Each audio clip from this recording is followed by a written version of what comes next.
Burton. I can't remember his last name. But he does the same thing, just super dry, like kind of sense of humor, just kind of just changes. That's a really he doesn't. impression.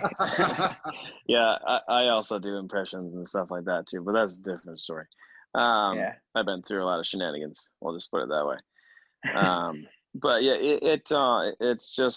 it's important to know that not all celebrities have that exact voice. Like Optimus Prime, he doesn't sound like that. He puts his voice up to a certain pitch, just like Seth MacFarlane for Peter. And I mean, it's just doing voiceovers in general, knowing how to do all Family Guy voices.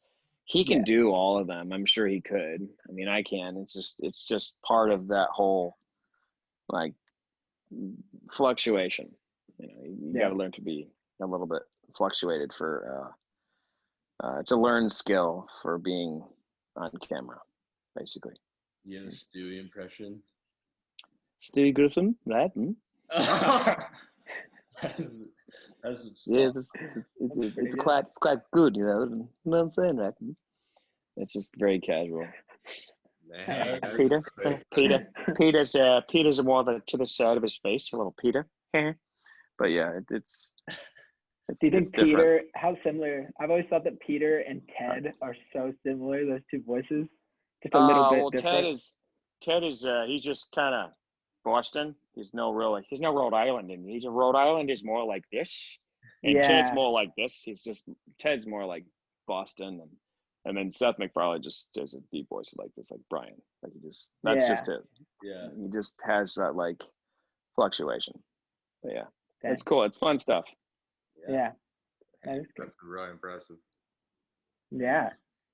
We tried to do impressions last week on my hands.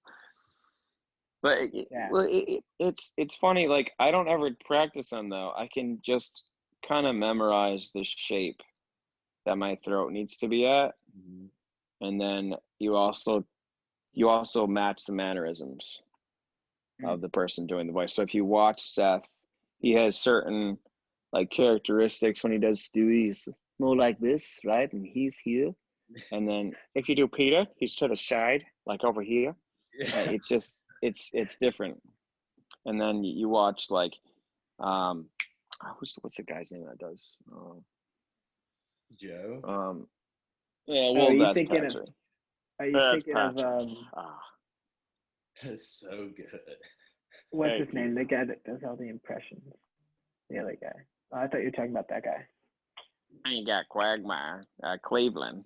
He's just whatever. Just talks his mind and just does what he wants. And then you got oh, what's his name? Chris. Herbert. Chris. Just a little like whistle. Actually figured out I knew how I could do that, and that's how I figured out actually how to whistle. Never knew how to whistle like that loud until I did that voice. Then I could whistle. It's a weird order. I don't know what that order is. But yeah, these are just random other things that I've done in my life that kind of add up to it. So people are like, oh, you should do something with it. I don't know what the hell to do with it. Who is he doing this? It's right here. This is what you're doing with it. Perfect. Right here. Great content. Yeah. Wonderful. Yeah. But yeah, it's just about understanding your intention to do something with anything you do, whether it's guitar, whether it's anything. You have to know and understand what to do before you do it. So I can fluctuate my voice. I understand